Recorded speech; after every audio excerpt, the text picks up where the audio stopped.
Welcome, everybody. You are watching another edition of Deconversion Stories. I'm your host, Neil, the 604 Atheist, and today I have my good friend, Johnathan Burrello, who's with us. He's a skeptic comedian and an artist. As you can see in the background, I kind of propped up one of his comics, but it didn't quite fit in the way I wanted it to. It's something goes along the lines of, I'm very proud of you for getting over your religious trauma, but you went a little too far. And he's like, oh, too much kind of thing. And he's got his religious trauma up on a cross, which I think is fucking hysterical. But anyways, Johnathan, what I do here is I chat with people.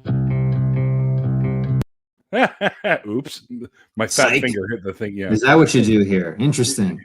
Yeah, we psych out people. What I do here is I talk to people about their Mikey's is laughing his ass off in the background about their journeys away from whatever belief system they were a part of. Also, guys, I do have all of Jonathan's links below, so you can go check out all his cool webtoons, including the what is it, Blinky and Blinky and Sal. That's Sal. The one you got behind there is the background. Right. And then there's Barb too, which is fucking awesome too. And also he has a little Pathos thing going on there as well, and a Patreon. So if you dig what he does, throw a little support his way. All right. And it's like $1 a month or $5 a month. Yeah. It's cheap and easy, like me. But anyways, as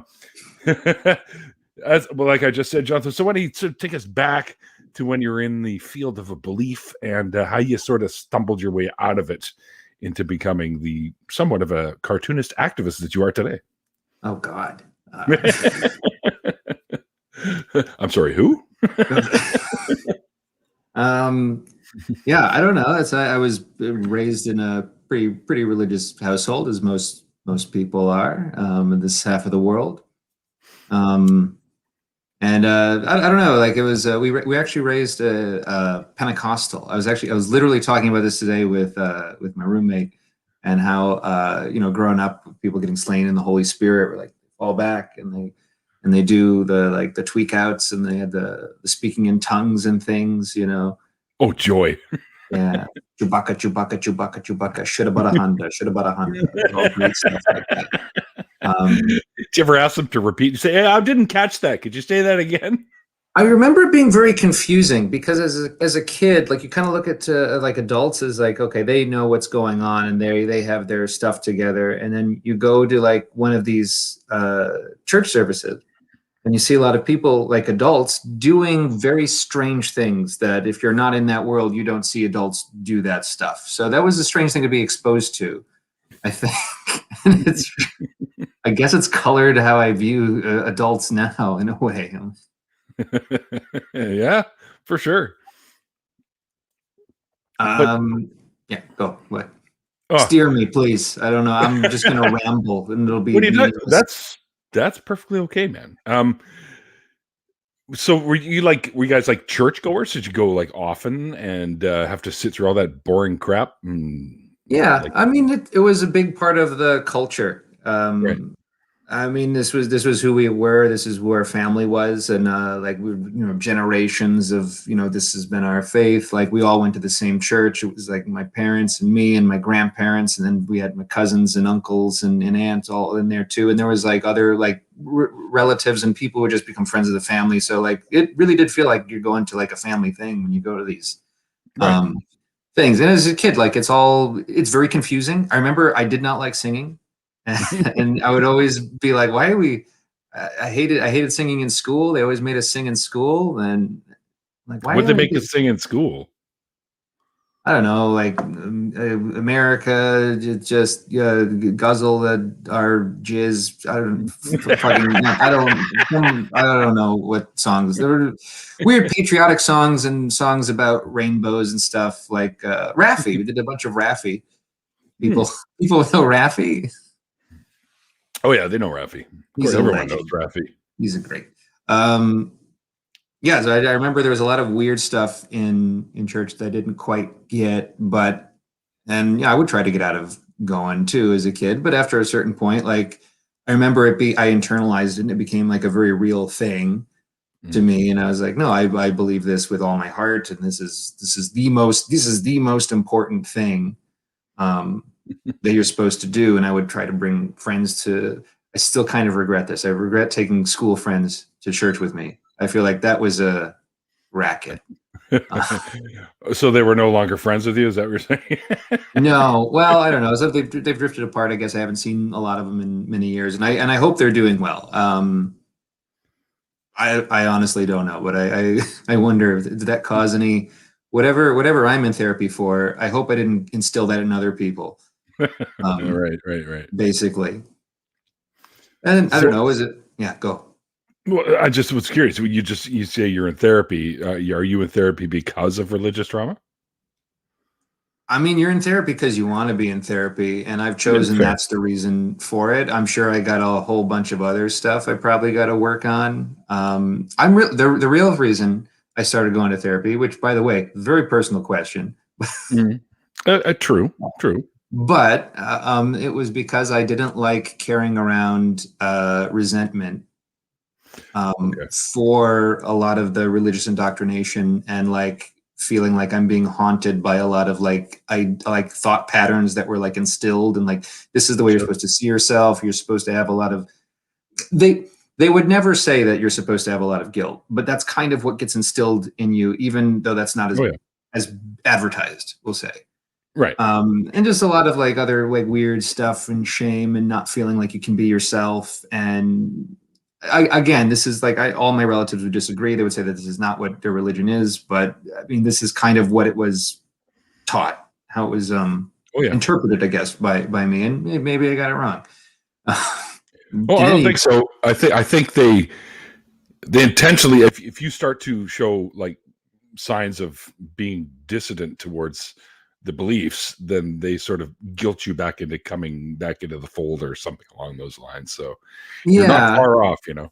No, I know it's a pretty common experience. I've talked to a lot of other people who've been brought up in the faith and they've fallen away, and it's all very similar things. And we have a very similar struggles. I mean, everyone's family is a little different. But where were we? Oh, you were saying, I was asking you about all the church and stuff like that, and you were talking about being in therapy and stuff like that, right? So, yeah. What next? It's your story, man. Just kind of take us on the journey. I don't know how to tell this in a compelling way. Like, in a way that, like, I know this is very bad, because like, as a Christian, you're always supposed to have your testimony locked and loaded. Like, how did you become Christian? You're like, I was real indoctrination. And yeah, no, that's how it was. I mean, yeah. But indoctrinated, and then after a certain point, you accept the indoctrination, kind of like a Stockholm syndrome victim, and you're just like, no, this is my choice. I want this. I like this. And the thing is, because it's not all bad, it gives you a sense of, you know, community, and there is a family in there. But like I said, don't go against them. Right. And it was always framed like, oh no, you can question, you can doubt, you can just know that whatever questions you ask, they will always bring you back to, this is the truth. And that is, you know, immutable. You couldn't get away from that. Right. Which I find funny as fuck, by the way. Well, and that's the thing, because so many people look for the truth and they come to a different conclusion. So, I mean, it's not a foolproof thing. Right. But I am at least appreciative that, you know, it was never like discouraged that I should never not, you know, wonder about things. But I remember like young trying to figure stuff out, like some stuff doesn't make sense. You know, this is a very strange thing. Mm-hmm. Well, what were some of the things that sort of started leading you out of the belief system? I think one of the biggest ones was going to other churches. Mm-hmm. And well, one thing, because we grew up Pentecostal, but then like when I was around 10, like we left the church because there was some like shenanigans, we'll say. And we ended up going to a different denomination, which was Free Methodist, which I quite liked that church. It was much more chill. The people there were nice. And we didn't do the speaking in tongues stuff anymore. So that was gone. So I didn't have to fake that anymore, which was wild. Chewbacca. The thing is, I always tell people, like when they ask me, I'm like, I used to do all of that stuff, and I thought it was real. I was doing it like on command. I'm like, I have no idea what I'm saying, but I think this is what you're supposed to do. And then yeah, going to a different church, kind of seeing like, okay, this is the same belief, but through a slightly different lens. Mhm. Interesting. And then going away to college, and my parents said I could go to any college I wanted, and they would help me pay for it as long as it was Christian affiliated. Oh, Which I did not want to do. Originally, I wanted to go to like a couple other schools that were closer to my family, but then they're like, no, you have to go to Christian school, otherwise we're not helping you pay for it. I'm like, okay, well, in that wow. case, I'm going to go as far away as you'll let me, because once you open that gate, so I ended up going to Kansas for 2 years. So growing up in upstate New York, going to Kansas, it's a bit of a difference. Culturally, it's a different world. I think it was Mhm. Colin Quinn has a line of like every 700 miles, people's personalities change. Um, In it's an Kansas, interesting way to look at it. or just in general? Yeah, just Okay. everywhere. Like you go to different, like the culture is different, and the way people believe, even the same religion, is different. Mhm. And then after that, I went to. I remember that was the first time I ever walked out on a service was in Kansas. Now that I'm thinking of it, because you had to go to like church during like that was part of your curriculum. You had to go to like the sermons and the chapels. Mhm. And I remember I don't remember what he was talking about, but I remember just thinking like this is so empty-headed and vacuous and like I didn't have the vocabulary for it, but I remember just being upset because I'm just listening to like platitudes Right. that don't seem to have like weight. It's just things that he's saying that I'm like, this doesn't mean anything. This is, and I think I disagree with it. I remember leaving, but I stayed in the faith. I'm like, well, God's messengers could be wrong, but there's still God. So there's always going to be a God. You don't have to ever worry about that. You can question all the humans you want because the humans are fallible. Humans Right. might interpret things wrong. Humans might, treat you badly. There can be hypocrisy, and that's in keeping with human nature. But God is God.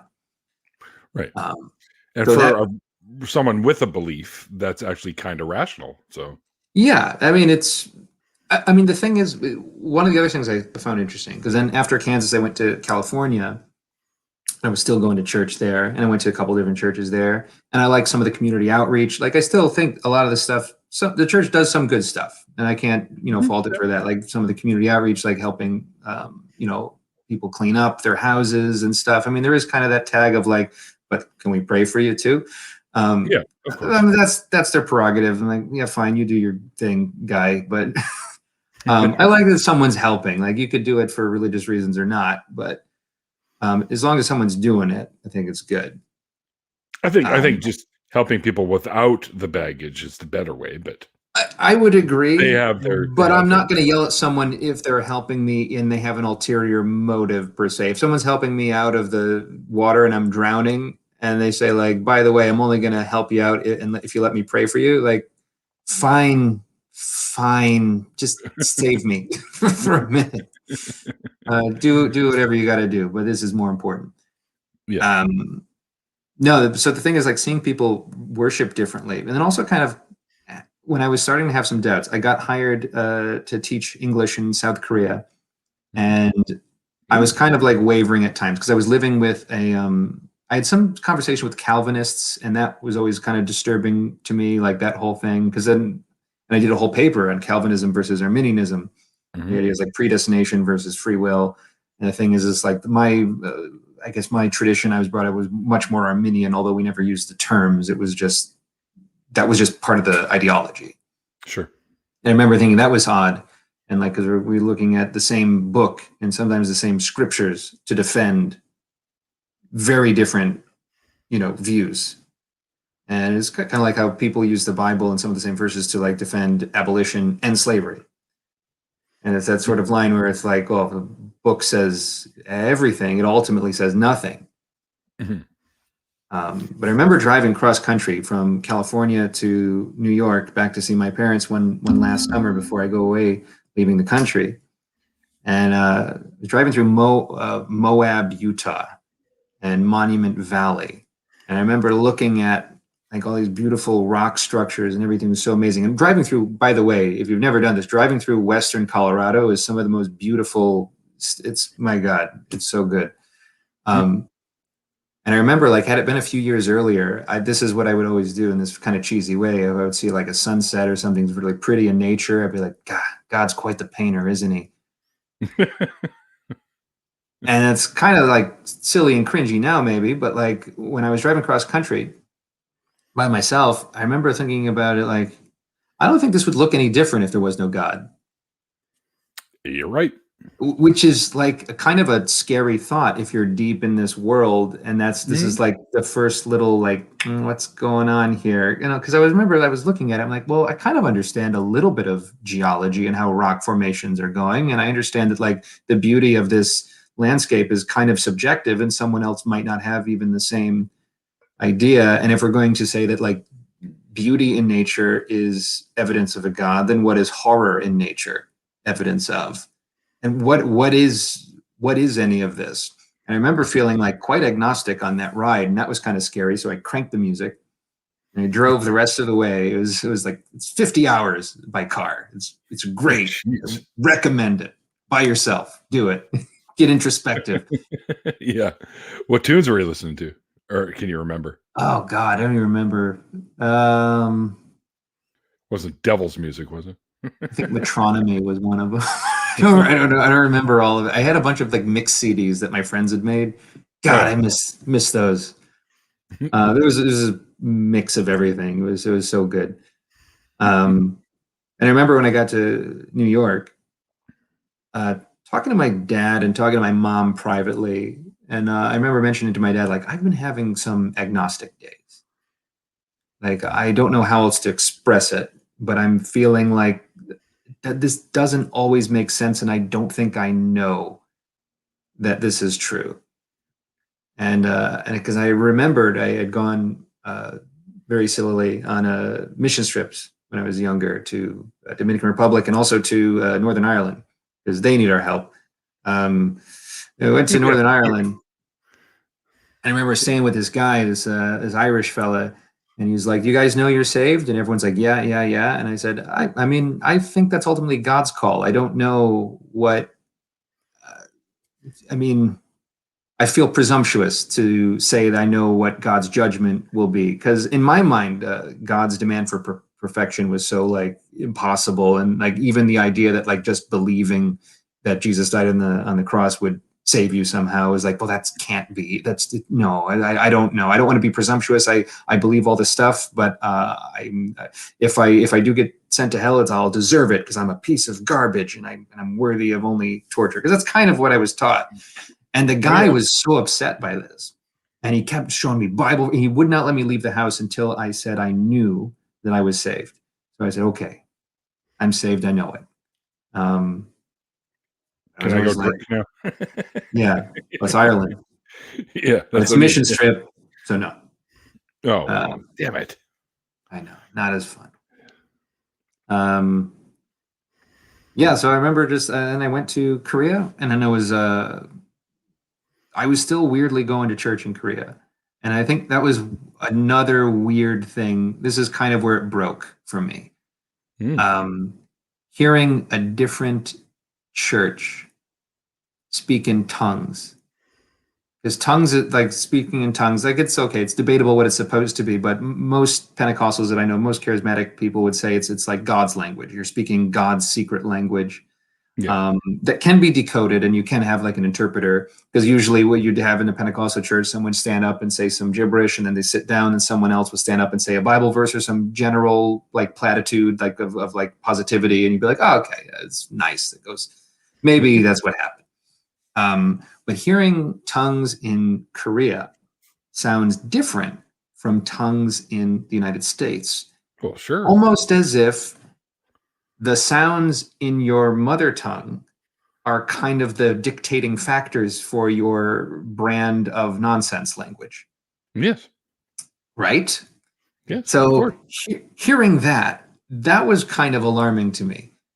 Because I like my whole life have been taught like, no, this is this thing, this is what it means. I'm like, I don't know what's going on anymore.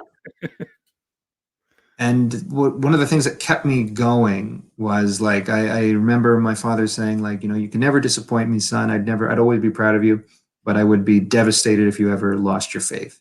So I held on for years longer than I probably otherwise would have, because I'm like, you don't want to disappoint your family. And I knew that I'd be losing so much family connection, because religion was such a huge part of our identity. Right.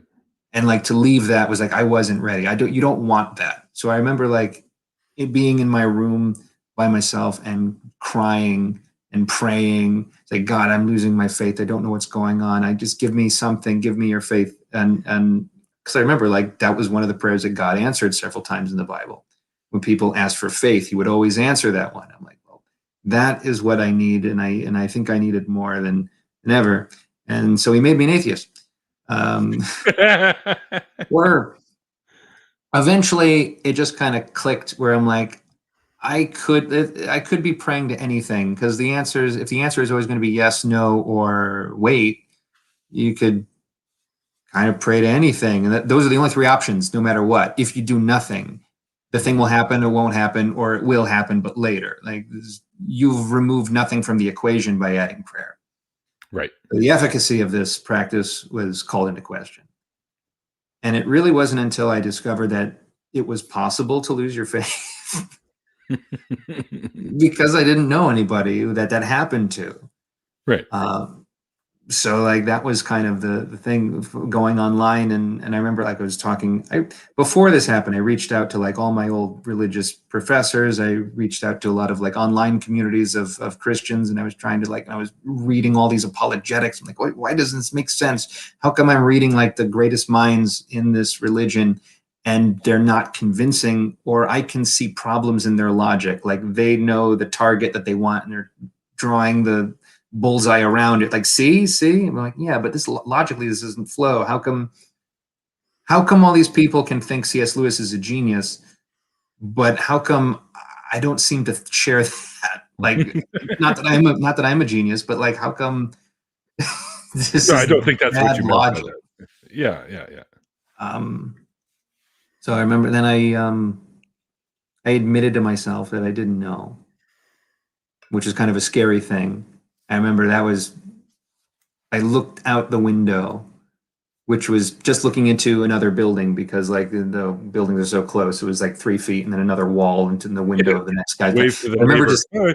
just like, hey, you don't know me, but I'm a crazy foreign neighbor who just had a horrible paradigm shift that's going to be traumatic for the next couple years. Right. And I remember just being very depressed and having a lot of like very like hellish nightmares and stuff, and just being like waking up in sweats every night for like months and months and months. And I remember thinking like, I would never wish this on anybody. Right. This experience is not fun. Then I figured like, I know, I'll make cartoons. That will be my therapy. That's how I'll talk about some of the things that I wasn't allowed to talk about ever, and maybe process some of my own mental stuff that I'm going through. And I don't know, maybe make someone else who's on the fence, who's not sure what's going on, maybe let them know that it's okay. Because no one told me it was okay to not be a believer. I was told that was the worst thing you could do. Right. Yeah. That's what they try to convince you of, for sure. Oh, you believe it when you're a kid and they tell you that. Yeah. And everyone you know who's old and wise, and they all have the same script. So of course it's convincing. Yeah, absolutely. That's how come these belief systems have stuck around for so long. Yeah. By the way, I'm sorry if you're hearing like garbage trucks outside. It's well, at least they're doing their job. The ride's here. You're right. No, yeah, and then after that, I started looking into other things that because I'd never read any non-religious points of view, really. Like, I was only ever exposed to Christian ones. I mean, I read like fiction, but I never read anybody like with like an angle of just like, actually, religion's bad. I never read anything like that. Like Hitchens, God is not great. Yeah, which I have misgivings with all these people, but like I can't disagree with a lot of the points that they make, but this is the one freeing thing. One of the many freeing things that I find is that as a religious person, I felt like I had to look at certain literature as like, this is wholly true and unquestionable. And if there's stuff in it you don't understand, you're wrong. You've misinterpreted. So the freeing thing now is that I can read somebody who maybe I more or less agree with, but I'm not obliged to agree with everything. Right. Sure. And I still retain my own fallibility. Like, yeah, I could still be wrong, but I don't have to worship anybody or revere anybody or any thought or ideology as being sacrosanct. And that's kind of a beautiful thing, I think. It is. I agree 100%. Yeah. And you know what? I have no issues being wrong either, because usually people will point out when you are. And there's the glorious thing behind that, because once you've been found out that you've been wrong, you're no longer wrong. Right. So, yeah. And even if you're right, someone who's wrong will tell you you're wrong. You just shut the door on them. Yeah. Yeah. So I don't know. I find it kind of, I feel like I'm more myself now. Because it is a weird thing, because when so much of your identity is wrapped up in this metaphysical belief that's completely non-falsifiable and just based on indoctrination, that's a weird thing to get divorced from. Mm-hmm. So it did cause a bit of like an identity crisis for a while, because it's like, who am I? I remember just wandering, like because my walk to work every day was like an hour. And I'd walk to work and I just look at all the buildings and the trees, and I would just I'd be just depressed, just like, none of this means anything. None of this matters. That's part of the indoctrination speaking through you, though. Yeah. No, because I remember, like, I had rapture anxiety for many years. Oh, really? Wow. Yeah, I would wake up in the middle of the night and I would check my family, make sure that they're still in bed, they're sleeping, because we watched The Thief in the Night. Those movies, if you know those films from the 70s, Rapture movies, we watched that whole series. Traumatized me, because it was presented as like, yes, this is a fiction, but this is what will happen, and it's going to happen at any moment. Mm-hmm. And I was like, oh, of course it's going to happen right after I masturbate. I know it. I'll be in the throes of orgasm, and then the trumpets are going to sound. You're gonna be shot up there all naked and stuff. Yeah, no, I won't be shot up there. That's the thing. Like, if you're doing that, it's, I thought that would like take me out of the equation. Or your partner would be suddenly disappear. That is one of the lines in the song, which I will say, I rewatched Thief in the Night a couple months ago with my roommates, because I said, I want to, because we watch bad movies all the time. We love bad movies. It's one of our joys. And I said, we got to watch this one. I watched it as a kid. I know it's bad, but like, this will help you understand why I'm so weird, like, a little bit, and what happened to me. And we watched it, and it was like therapy, because it was like facing a fear. Yeah. And it's mostly a boring film. It has like, it's Christian Twilight Zone, basically.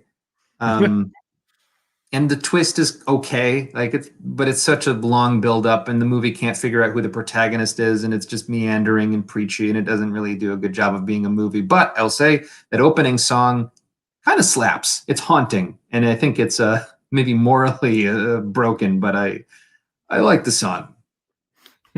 Holds up. I don't remember it. I remember the movie, and I really didn't watch the whole thing because I was not really into the preachiness. But yeah. I don't really remember the music.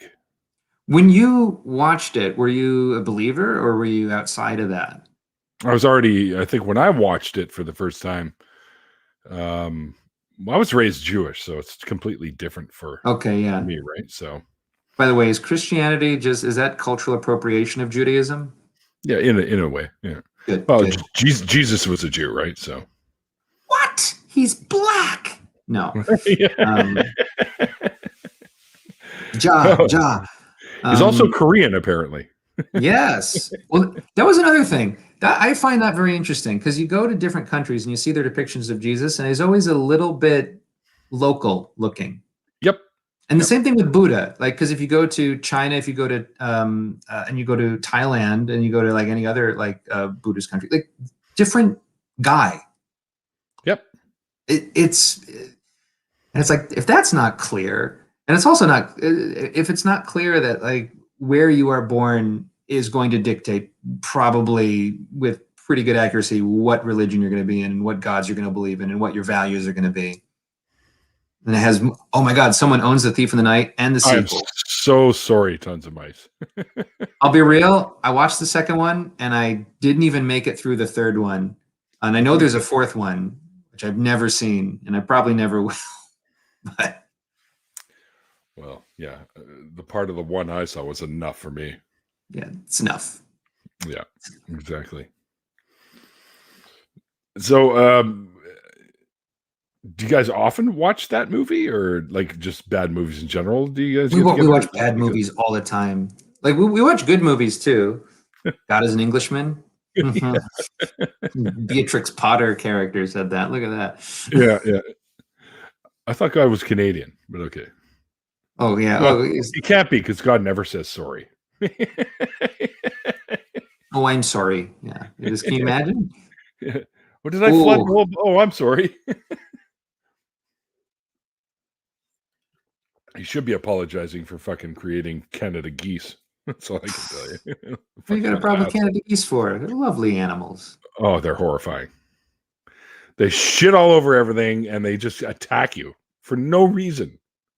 Just There's a walking reason. through Stanley Park and what the fuck? This fucking goose just come flying out of nowhere, coming right at me.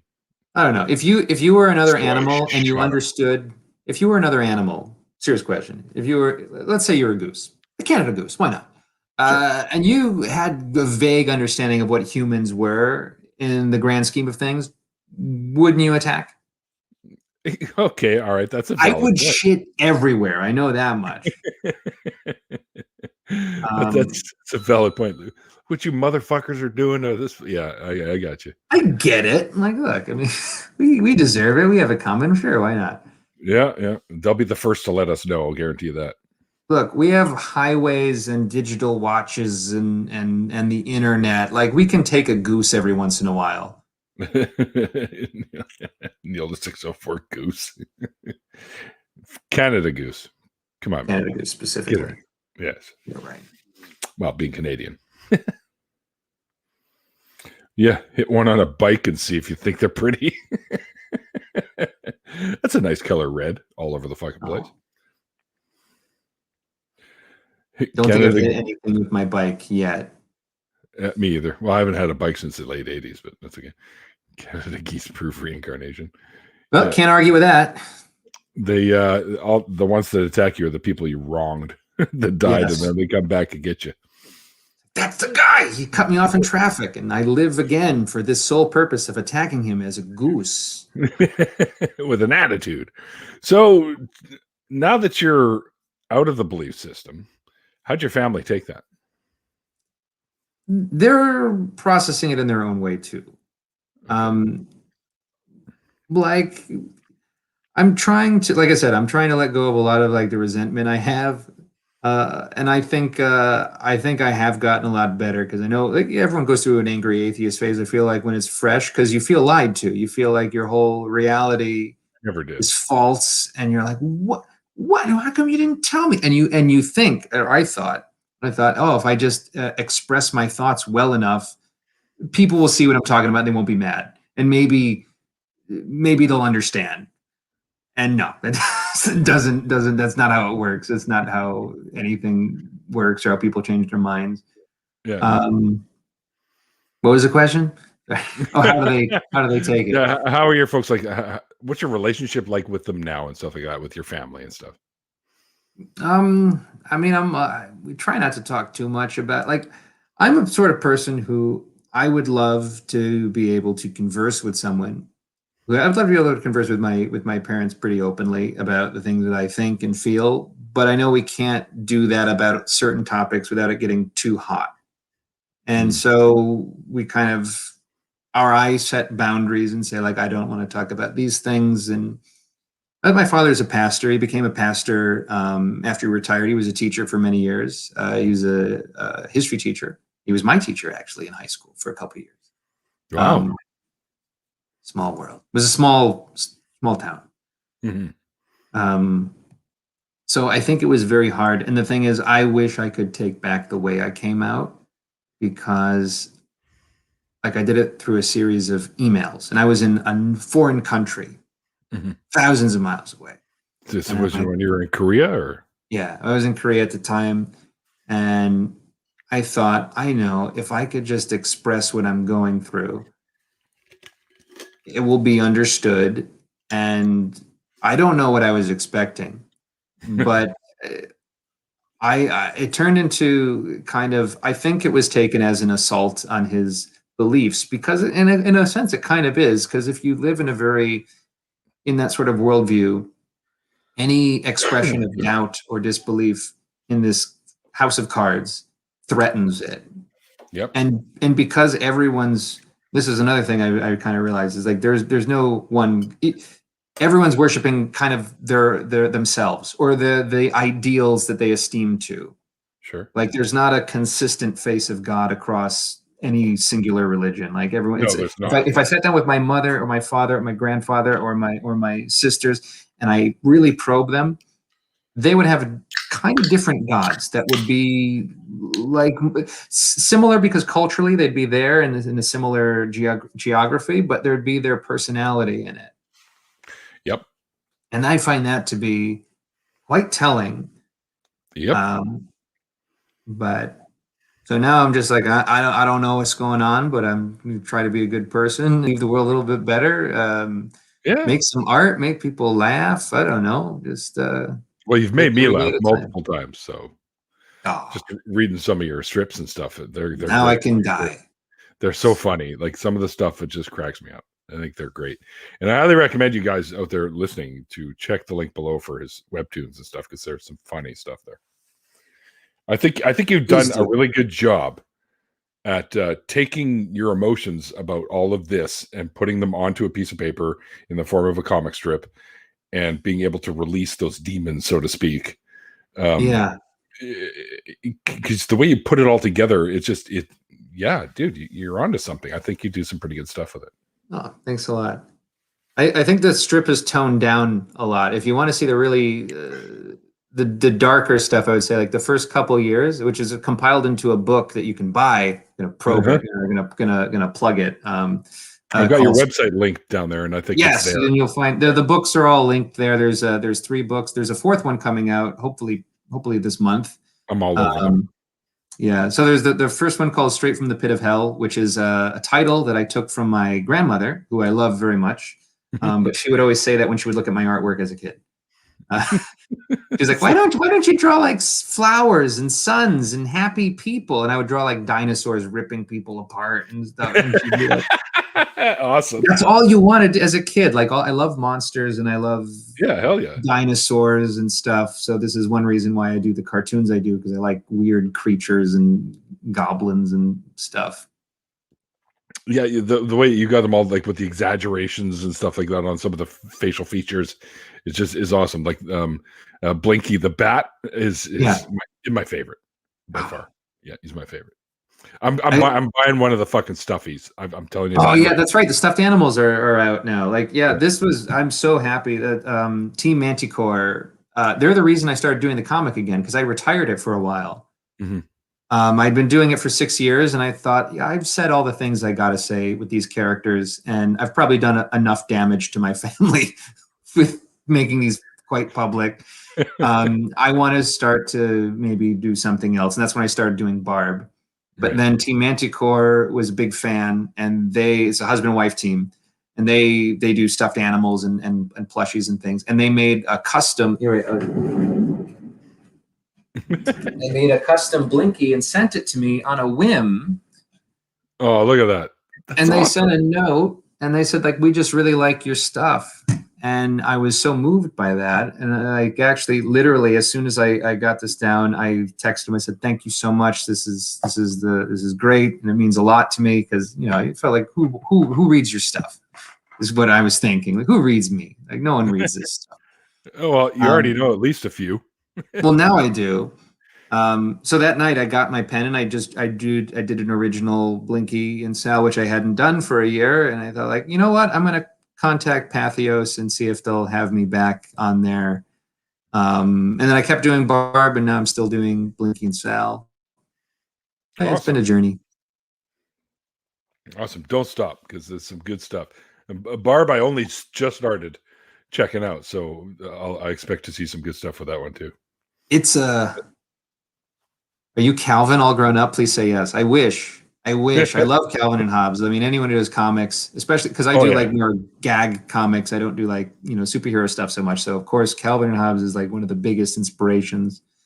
One of the most brilliant writers and like most pleasing character designs, and just imagination like crazy. Like it's got nothing but praise for that. It was one of my favorites. That one, and I think when Garfield first came out, I was really into that too.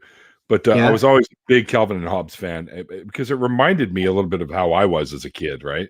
Yeah. I had a stuffed tiger. It was a Tigger, like from Winnie the Pooh, but still, same idea. Like it was a stuffed tiger, and I didn't even know about the strip until my sister found it. She says, "Neil, this comic book or this comic strip is you to a T when you were a kid." And I'm like, "Really?" And so I checked it out. I was like, "Holy shit. Yeah, kind of." I was jumping off the roof, and yeah, he's Mikey. He's not Calvin. However, Calvin was a blonde. This is true.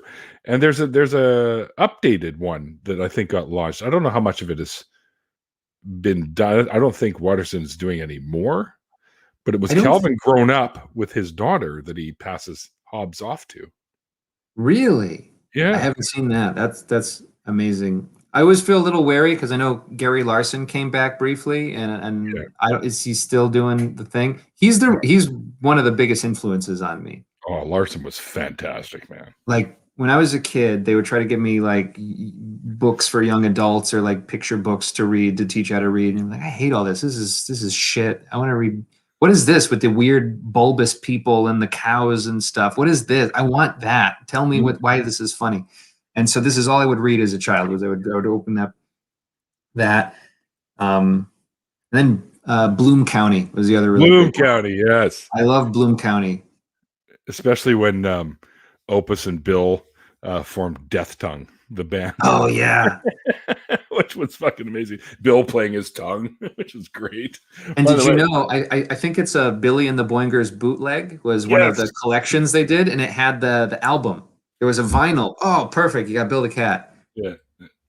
No, if you look at my comics now and you understand that I'm a huge fan of like Pogo and Bloom County and Calvin and Hobbes, you're like, okay, I see where you stole everything from. Like, well, the style influenced yours for sure, and I could tell that too.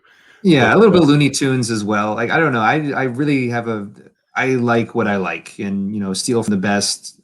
Get inspired by everyone who's got something good. What's this? What's that? Tigger. I had a stuffed sock to play with. What was the sock stuffed with? Yeah, that's kind of what I want to know. One of the neighbors? No. I'm kidding. It's okay. Yes, Selzen and Susie growing up with their kid was a tribute. Oh, by another artist. Okay. Oh. It was it was phenomenal, even though it wasn't actual Watterson. Okay, so there you go. Hellbound Hillbilly has set me straight. Thank you for that, because I always thought it was Watterson. Yeah, and there's one thing. I know we live in an age of commercial whoring, and I know Bill Watterson was one of the guys who's like, no, I don't want to sell merch. I don't want to do things and stuff. And it's like, well, I mean, come on. But I really hope they never make a movie. I love Calvin and Hobbes too much. I think it has to stay what it is. And I know probably some people will be mad, but I'm like, no, don't ever touch it. It's not even an animation one. No, I don't want it. I don't want it. I think it would taint. Well, the Peanuts never tainted the strip. Say it again. I said the Peanuts, the movies never tainted the strip. No, I think sometimes I think it works. I think Peanuts, it works. I think it can work for some properties, but there's something about Calvin and Hobbes where I don't want to hear their voices. And I don't want to see them move. There's a different type of energy Because I don't know if you know this, there's they're doing new Looney Tunes cartoons. Yes. And I really like the animation style. I like that they've gone back to the Bob Clampett style of like stretchy, boneless, like rounded, gross looking character. I want that style. I love that for Looney Tunes. But I follow a bunch of the animators on Instagram, and they're great. And the stuff they post, they do like the stills. Yeah. And it pains me so greatly to know that there's no way you can capture the energy and like intensity in a still in motion, or it's very, very hard to do that. It's too time consuming to do it justice. So for me, I'm like, Calvin Hobbes is perfect. I don't want to see another person do their spin on it. I want it to exist. I'm selfish. I just want it to exist the way it has to be in this intimate little world of comics. So apparently, I heard about this too. They're doing a new Tom and Jerry. Yeah. I saw the trailer. I will say, when I saw like a couple stills and I saw the animation of the characters, I thought, oh, it looks like them. Maybe that's not so bad. And for a new generation, and I never thought Tom and Jerry was like special and can never be touched, because it's existed in every decade, basically in some form. It's always evolved. As much as I think it was greatest in the 50s. Watching the trailer, it was very apparent that this is not this is not it. It's every decade that they would re-release something about with Tom and Jerry, it seemed to just be a little bit short, and then a little bit short. And it was not like the first couple of decades, where like 50s and 60s, where I think was the prime for Tom and Jerry. Yeah. And then they brought in Jerry's fucking nephew in the diapers, and like, what the hell is this shit Dad doing? No. It's like bringing Scrappy to it. Get him out of here. Well, it's sort of like this. You take anything that is a property that is designed by artists with a passion who invent and build a thing, like the Looney Tunes, which are designed by a series of animators from the 30s and the 40s, all sort of experimenting and tweaking their little creations back and forth. And then it became what it is. And then everyone after that is trying to like duplicate that or do it again. And then like the animators get old and they retire. And then Mel Blanc does the voices, dies. And then you get weird, like Space Jam is not Looney Tunes. They look like Looney Tunes, but they don't move or talk or really have that same sensibility or the same energy. It's not. Finally, someone that agrees with me. It's not Looney Tunes. I mean, you can enjoy it for whatever reason you want, but it's not the same thing. And the same thing like Popeye. Popeye is great in the 1920s and 30s, and then you give him shorter legs and you move him to the suburbs, and he kind of sucks in the 60s and 50s. I didn't mind him too bad. I like the Robin Williams movie that he did. The live action was that was a lot of fun. I don't like the movie, but I find it very interesting, and I can watch it. So I have because I love film. I have categories of film, and there's movies where I don't think they're good, but I have a soft spot for them, and I can watch them. Like there's something about it that's fun. It's technically a cult film, anyways. Now, yeah, like it's weird. I don't think it works. It's a weird choice for Robert Altman, but it gave us Robin Williams. Yeah, true. I mean, fuck, what the hell was I going to say? But I was going to say something, then I jumped on the Popeye thingy. And I'm sorry. Shit, we're talking about properties and stuff. Oh, we can talk about Star Wars in this case. Like, in a very real sense, I mean, Star Wars started from George Lucas. It's one creator, basically. I mean, he had a lot of other people like helping him build like the world and all this stuff, but it was a lightning in a jar. It happened. It was like, oh my God, this works so well. And now, like most Star Wars properties are like designed by committee. It feels like you can feel the boxes being ticked as you're watching the film, like it's trying to replicate an experience, not be an experience. And right. This could just be my cynical eye looking at it. Maybe there is love and genuine affection that are going into these things, but I don't know. I think there is to some degree. I mean, let's face it. I mean, if there's I was artistry. Yeah, for sure. I mean, if I was to remake a movie, I'd want it to be at least feel how I felt when I first saw it, right? Sure. I'd try to put that into it. And of course, it's not always going to work, but not everyone experienced it the way you did. So clearly it's not always going to work. Yeah. I mean, it's always going to be subjective. You can't escape it. But I remember now what I was going to say. It was about Space Jam. See, I remember when that came out. The girl I was dating was all excited. She just loved. Well, she was a Chicago Bulls fan, so she loved MJ.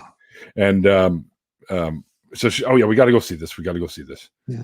I'm like, yeah, sure. I love Looney Tunes. Let's go see this. Both of us got up and walked out halfway through that movie. Do you remember what was the scene that broke you? I don't really remember because I kind of lost interest right after the whole fucking. When I started hearing the replacement voices for some of these characters, I was like, nope. Especially Marvin the Martian. He was my favorite. I mean, the space modulator. Yes, I mean, he's great. He's great. Mel Blanc is such a treasure, man. All of his work, all of his voice work in those old cartoons is. I can still watch those old cartoons, and most of them still crack me up. Like where I will. There's a couple they still kill me. I think they're brilliant works of art, and they were designed to be thrown away. They were just made to like crank them out, put in front of a movie, and then we do another one for the next month. Yep, exactly. But they're awesome. They're great. There's so many that are I could watch again and again, and they're still funny to me. Oh yeah, Marvin was just always my favorite.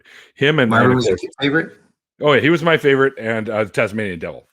Oh, right. So I think these are the most designed characters. Like when I think about like they kind of came out fully formed more or less, but like there's something about those character designs that are so perfect.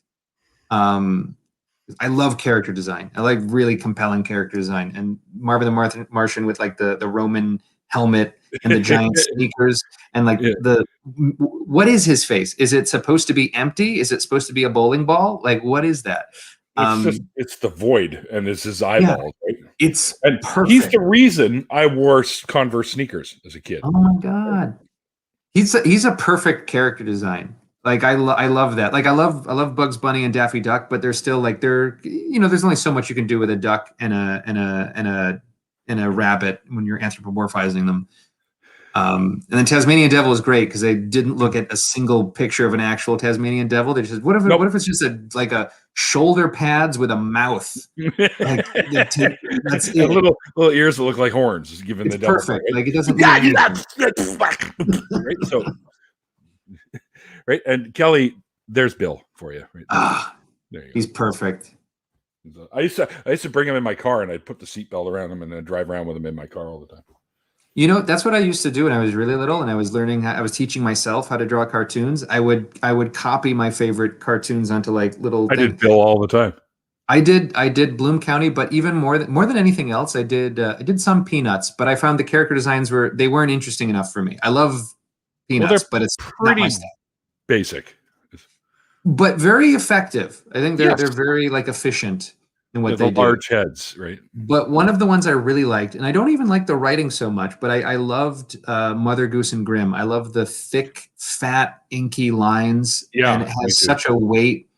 And I don't know, the designs are so gross. Like he's not a dog, but he is, and that's not a cat. And the Mother Goose is. Everything's disgusting. I love it. It's like the same reason I love Ren and Stimpy because like the designs are like willfully not like what you think. Oh, he's got one. Oh, this is great.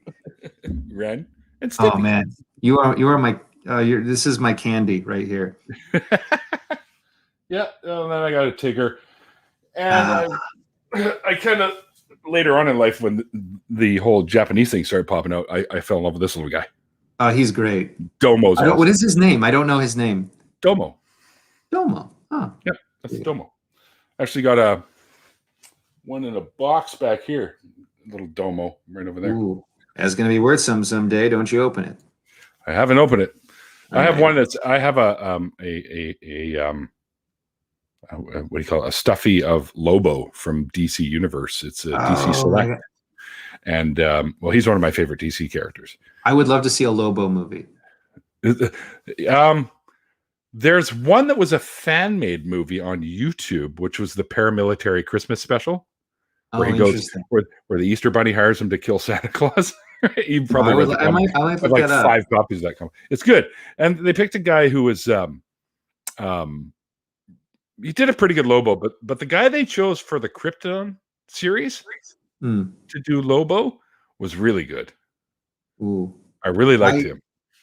I like if Ron Perlman was younger and hadn't done Hellboy, I would say like he would have to be Lobo. Yeah, he would be I don't think he looks enough like him though. He No, definitely he'd have has to to have look for makeup. Hellboy. Yeah, no, he's great as Hellboy. I love those movies. The guy that Because it's chose monsters. It's monsters and it's steampunk nonsense and it's time travel and it's like weird gadgets and stuff. It's perfect. I don't even know what this means, but I don't know how you imagine acceptance. Maybe if I'm to understand this, I don't know. What I guess what I want most from my own family, because I do love them very much and I care about them very much. Sure.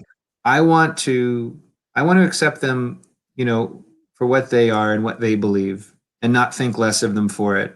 And I want to hope that they can extend to me the same courtesy and not feel like they have to reconvert me, and just sort of accept that we're on different paths and that's okay. Good answer. That's how I would answer that. That's a good answer. And now I think you helped me understand what she meant by asking that question. But she meant something completely different.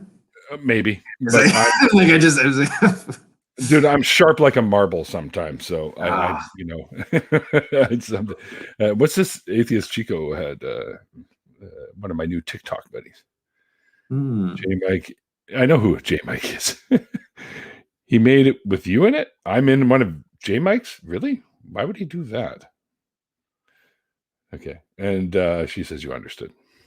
Got it. So there you go. I hope it was an okay answer. I don't know. I think it was. Got to go tech check. Shall return. All right. So Mikey's won't be here for the closing. He had to go. He's doing the episode of the Nonprofits with us tomorrow. Oh, nice. Yeah. So I actually have to read all the material still. I haven't read it yet. And Johnny's already yelling at me, we need your feedback. I'm like, I'm fucking ready yet. You'll get it when I'm done. Jeez, like, relax, pal. But now Wonder Lady wants to know if you can still be okay without acceptance. I mean, I guess you don't need it, but it's a nice thing. I was actually just thinking about this. If I may have just a minute. My grandfather died a couple days ago. Dude, I'm sorry. And he was a very, very important part of our family. And I think he was one of the most nicest, sweetest, most talented people I've ever met in my entire life. And he meant so much to us. And I think he's the only one who never seemed to mind. Like, he never judged me at all for, the trajectory my life had taken. And I don't know. I think that is a good model of acceptance. There was never any judgment. There was only love, and I trust you. And I think that's a beautiful thing. I think that's what we need, more of that. I agree with you. And I think,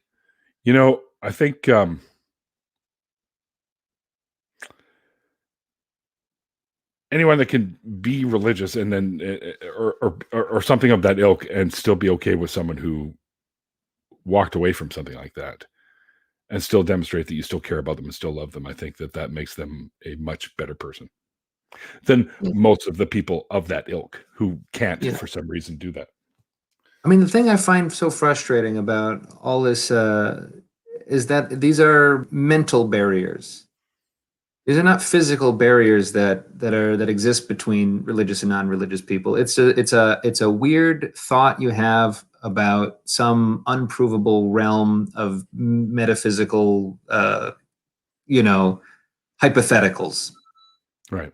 And it's like, that is so important to some people that you have to think that, or you have to not think that. And it's like, none of that should really matter. It should matter how you treat people now in this world, because that's what we have. And if there is whatever happens afterwards, I don't know that anything happens afterwards, but let that take care of itself. And I don't think there's any reason to worry about it. I don't think so either. Now, Wonder Lady wants to know if you can accept yourself. Oh, can I accept myself? I'm working on that.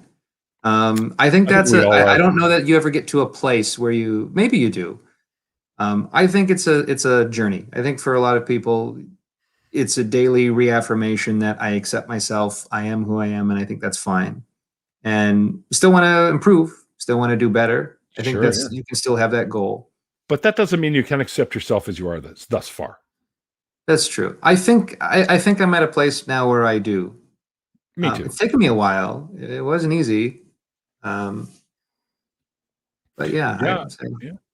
I was often at odds with myself many times back in the day, but that's long past. I've accepted who I am. I know I'm not a bad person, so I just continue to be the best version of myself that I can be, and I'm happy with that. I think you're a good person.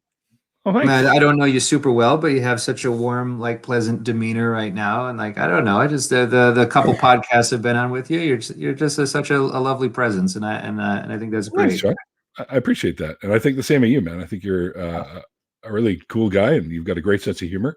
And just so you know, the more I drink, demeanor I get. Well, I'm just going to get hydrated, but yeah, what I'm drinking doesn't really hydrate you. It's just temporary. Well, my friend, we have gone the hour, and I want to very much say thank you, and I appreciate that you came on and shared everything with us today. Thanks for having me. It was a lot of fun. It was great to have you on, man. Yeah. See, I can't do this, but anyway, Jenna thinks I'm all right too. Oh, see, you're making an impact on people. That's beautiful.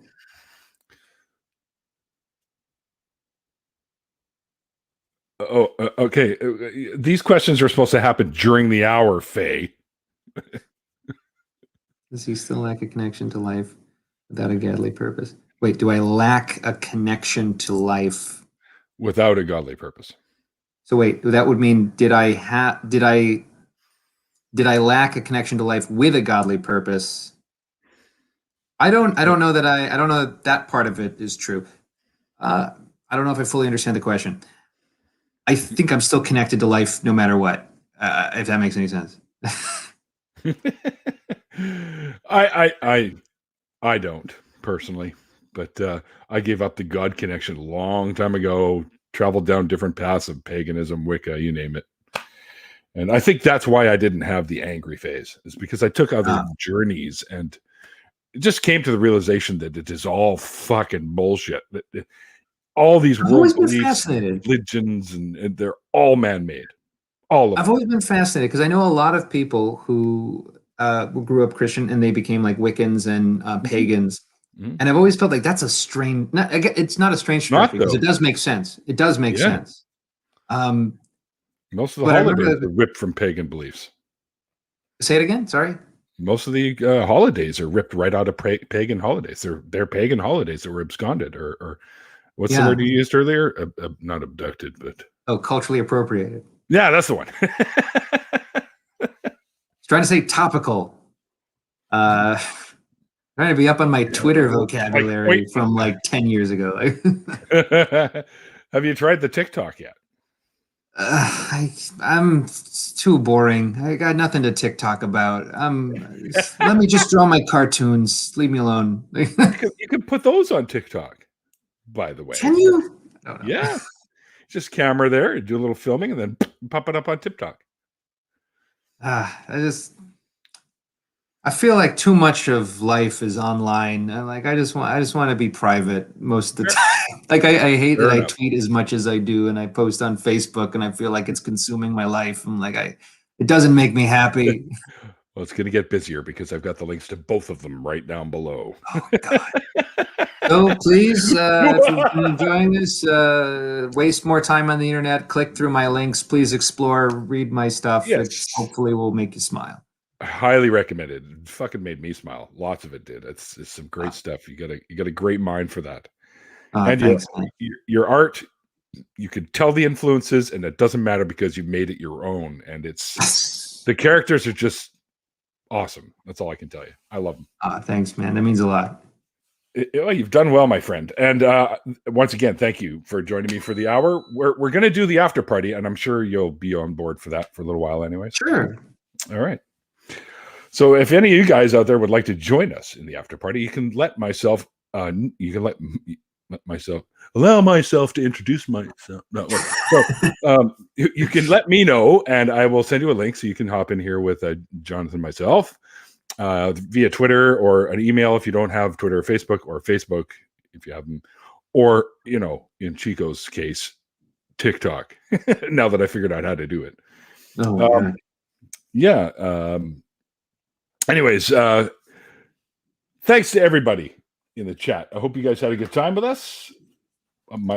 Just so you guys know that this coming Thursday, I have, let me double check and make sure I'm thinking of the right person, because I just rated my schedule. Yes, I was. Vincent Freeman, who does the Babylon podcast, which I was a guest on a little while back. He's Thursday, February 4th at 5 p.m. We're going to do the hour, and then I will be doing a fundraiser for Freedom from Religion Foundation. Recovering from Religion.